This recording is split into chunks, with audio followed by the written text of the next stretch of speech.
Hello दोस्तों, आधुनिक भारत का इतिहास हम पढ़ने जा रहे हैं, जिसमें हम सबसे पहले यूरोपीय कंपनियों के भारत में आगमन से शुरुआत कर रहे हैं और हम डेली 10 से 15 क्वेश्चंस को यहाँ पे अटेंड करेंगे। फैक्चुअल है, लेकिन ऐसा नहीं है कि कंसेप्ट को पे ध्यान नहीं देंगे। आपको दोनों चीज़ें बराबर मिलेंगी, ठीक है। तो ये वो क्वेश्चंस हैं जो बहुत सारे एग्ज़ाम्स में पूछे जाते हैं, तो मैंने उनको अभी लिया हुआ है। जैसे पहला क्वेश्चन है कि भारत आने वाली ब्रिटिश कंपनी के समय इंग्लैंड की महारानी कौन थी? तो आंसर है एलिजाबेथ प्रथम, ठीक है। जब यूरोपीय कंपनियां भारत आ रही हैं, यूरोप के इतिहास को पढ़ेंगे इस टाइम पीरियड के, तो आपको एक चीज़ नज़र आएगी कि वहाँ पे आर्थिक, सामाजिक, राजनीतिक परिवर्तन हो रहे थे, ठीक है। इन सब में एक मुख्य परिवर्तन था सामंतवाद का पतन, ठीक है। सामंतवाद क्या होता है वो मैं आगे जब वर्ल्ड हिस्ट्री पढ़ेंगे तो उसमें डिस्कस करेंगे, लेकिन सिर्फ इतना समझ लो कि सामंतवाद वो कमी थी जिसकी वजह से वहाँ पे राजतंत्र कमज़ोर था, ठीक है। सामंतों की स्थिति मजबूत थी, राजतंत्र को वो शक्ति नहीं प्राप्त थी जो उसे होनी चाहिए थी, ठीक है। अब कुछ ऐसा उस टाइम पे हुआ यूरोपीय समाज में कि जिसकी वजह से सामंती व्यवस्था टूटने लगी। तो जब सामंती व्यवस्था टूटने लगी तो राजतंत्र को वो एक समय दिखा जब वो अपनी स्थिति को मजबूत कर सकता था, ठीक है। दूसरा तो क्या था कि आप जब यूरोपीय इतिहास देखोगे तो वहाँ पे धर्म का प्रभाव बहुत ज़्यादा था, पूरे समाज पे, ज्ञान पे धर्म का बहुत प्रभाव था, जिसकी वजह से समाज में धर्म का काफ़ी डोमिनेंस था, ठीक है। और वो राजतंत्र को वो वास्तविक शक्तियाँ वो भी हासिल नहीं करने देता था। तो राजतंत्र के सामने ये चुनौतियाँ थी। अब राजतंत्र चाहता था कि इस व्यवस्था से बाहर आया जाए, तो उसी टाइम पे वहाँ पुनर्जागरण जैसी चीज़ आ गई, ठीक है। पुनर्जागरण सिंपल इतना है कि जब आप चीज़ों को तर्कवाद, मानववाद, व्यक्तिवाद के नज़रिए से देखने लगते हैं, तो इन सारी सिचुएशंस ने राजतंत्र के अंदर एक लालसा बढ़ाई कि वो अपनी शक्तियों को बढ़ाए, और जिसकी परिणति इस रूप में हुई कि उसने विभिन्न जो आपके नाविक वगैरह थे उन्हें नई वैकल्पिक मार्गों की खोज के लिए भेजा। ऐसा नहीं था कि भारत पहले से अननोन था, भारत को वो लोग जानते थे, लेकिन स्थलीय मार्ग के द्वारा व्यापार होता था। अब वो जलीय मार्ग खोजने के लिए निकले, ठीक है। इसके अलावा और भी बहुत सारे कारण हैं, वो मैंने पिछले लेक्चर में डिस्कस भी किए हुए थे कि क्या कारण था कि यूरोपीय शक्तियाँ भारत की ओर आकर्षित हो रही थी। अब यहीं से कहा जाता है कि यूरोपीय शक्तियों के आगमन से ही लगभग हम आधुनिक भारत के इतिहास को पढ़ना शुरू करते हैं। बाद में खैर कई लोग 1707 के बाद मानते हैं, कई लोग बक्सर, प्लासी के बाद मानते हैं। अब जो दूसरा क्वेश्चन है वो ये है कि ब्रिटिश कंपनी को शुरुआत में कितने सालों की व्यापार करने की अनुमति मिली थी, ठीक है। जो ब्रिटिश ईस्ट इंडिया कंपनी थी, ठीक है, उसको शुरू में 15 सालों के व्यापार करने का एकाधिकार मिला था। अब यहाँ पे क्वेश्चन बनता है कि एकाधिकार क्या है, ठीक है। अब आप एज्यूम करो कि उस टाइम पे राजतंत्र क्या चाह रहा है, राजतंत्र अपनी शक्तियाँ मजबूत करना चाह रहा है।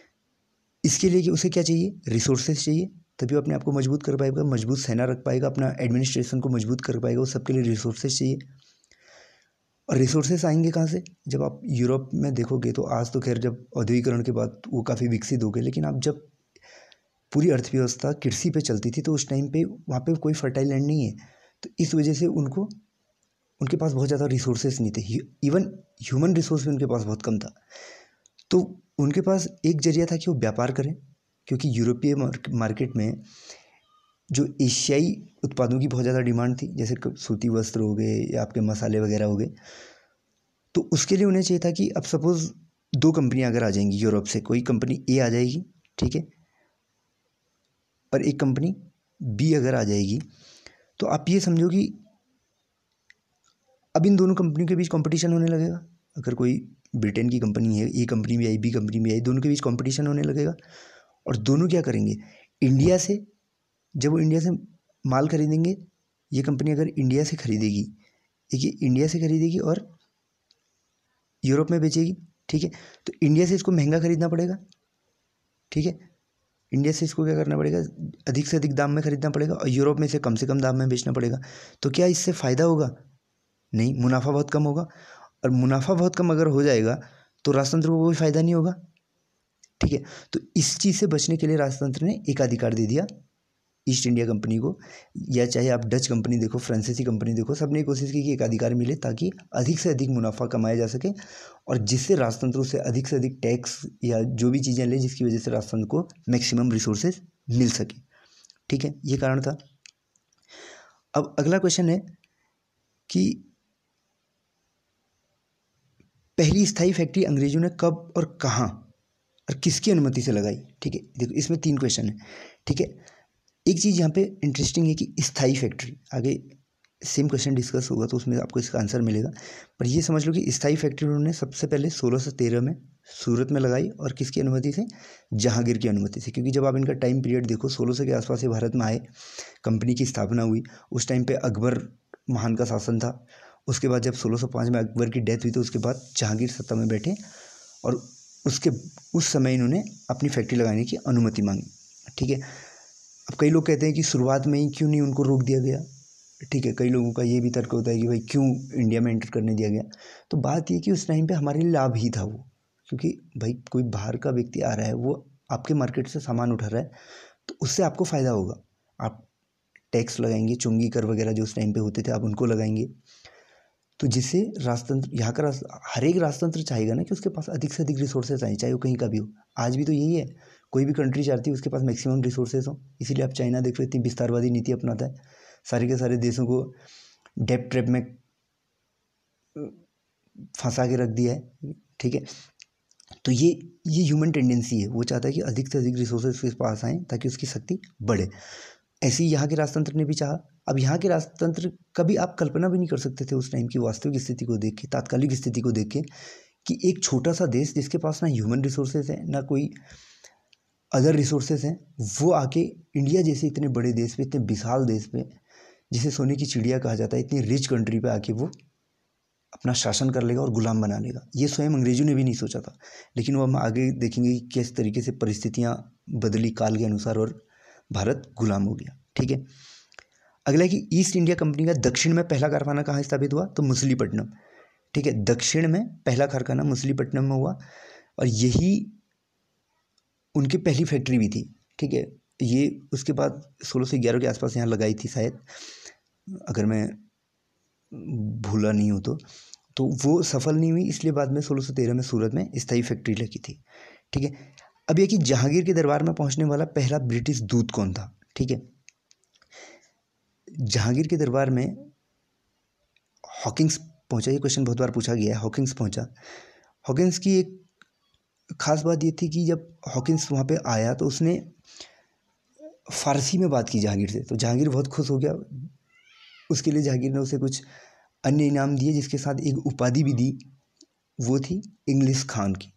ठीक है, उपाधि दी, ये क्वेश्चन भी कई बार पूछा गया, इसको भी नोट कर लेना। ठीक, अब है कि पूर्वी तट पर अंग्रेजों का पहला कारखाना कहाँ स्थापित हुआ। ठीक है, वो था बालासोर एवं हरिपुरा में। ठीक है, पूर्वी क्षेत्र में हमेशा ये इंटरेस्ट ज़्यादा लेंगे, क्योंकि वो एक ऐसा क्षेत्र था जहाँ पे आप देखोगे, जब आप मैप में देखोगे तो साउथ ईस्ट एशिया आपको दिखेगा, जहाँ पे आपका मलेशिया, इंडोनेशिया वगैरह जितने भी कंट्रीज़ हैं, मलक्का स्ट्रीट है जहाँ से जाके आज व्यापार होता है। ठीक है, वो जो जगह है वहाँ वो भी मसाला उत्पादन के लिए काफ़ी एक बहुत अच्छी भौगोलिक दशाएं वहाँ पे हैं, जिसकी वजह से वो वहाँ से भी व्यापार करते थे। तो पूर्वी क्षेत्र में उनका एक फ़ायदा तो ये था कि वहाँ से उनकी नज़दीकी थी। दूसरा फ़ायदा उनका ये था कि बंगाल अपने आप में, जब आप ब्रह्मपुत्र का जो डेल्टा है वो देखोगे तो वहाँ पे आपको दिखेगा कि कितना फर्टाइल एरिया है, क्योंकि उस टाइम पे बांग्लादेश भी भारत में ही हुआ करता था। तो जूट, पटसन और नील की खेती वो सब आप वहीं को देखने को मिलेगी। तो वो बहुत फर्टाइल एरिया था, जिसकी वजह से वहाँ पे आकर्षित हुए। ठीक है, एक क्वेश्चन है कि बंगाल का प्रथम गवर्नर कौन था, तो विलियम हेनरी था। ठीक है, अंग्रेजों के द्वारा इस प्रथम फैक्ट्री कहाँ स्थापित की गई थी, यही जो इसे क्वेश्चन 3 तरीके से पूछ सकते हैं। 2 तरीके से कि दक्षिण भारत में पहली फैक्ट्री, और पहली अंग्रेजों के द्वारा पहली स्थापित फैक्ट्री भारत में कौन थी, मछलीपट्टनम। ठीक है, अब ये तो रहा फैक्चुअल पार्ट। ठीक, अब कंसेप्ट तो मैंने आपको 1-2 बता ही दिए कि एकाधिकार क्यों, या फिर क्यों उस टाइम पे जो राजतंत्र है वो प्रमोट कर रहा है जो नाविकों को कि आप नए वैकल्पिक मार्ग खोजिए। ठीक, और एक क्वेश्चन ये आता है कि क्या ब्रिटिशर्स पहले से ही भारत को जीतना चाहते थे, अर्थात जब वो यूरोप से निकले थे तो क्या वो अपने दिमाग में ये सोच के चले थे कि हम भारत को गुलाम बनाएंगे? ठीक है, अब ये थोड़ा हायर लेवल का क्वेश्चन है। इसमें आप ये देखोगे कि जब आप इतिहास लेखन देखते हो, इतिहास के 2-3 स्कूल हैं इतिहास लेखन के, मतलब स्कूल मतलब एक अलग विचारधारा से जो लिखा जाता है।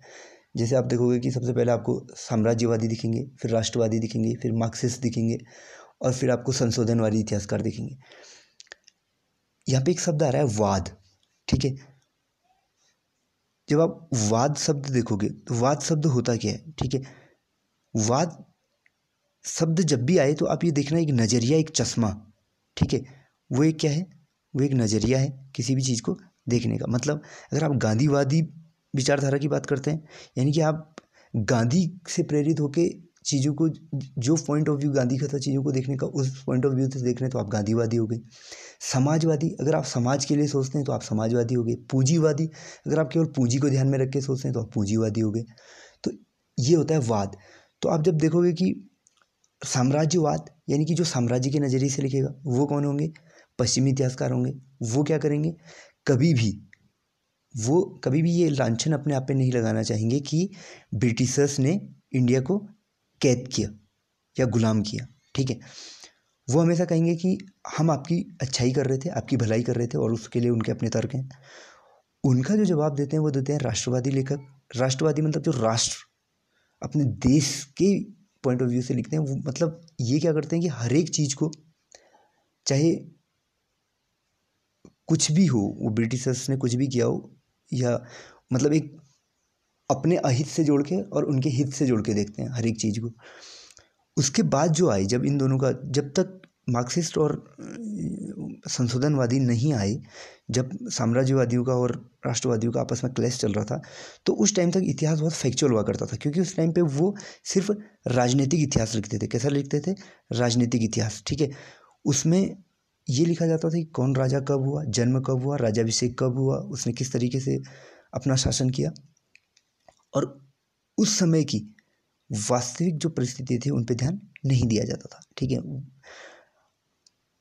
कि किस प्रकार जो समाज है, समाज की वजह से भी एक जो शासक है उसकी नीतियाँ बदलती हैं, इस पे ध्यान नहीं दिया जाता था।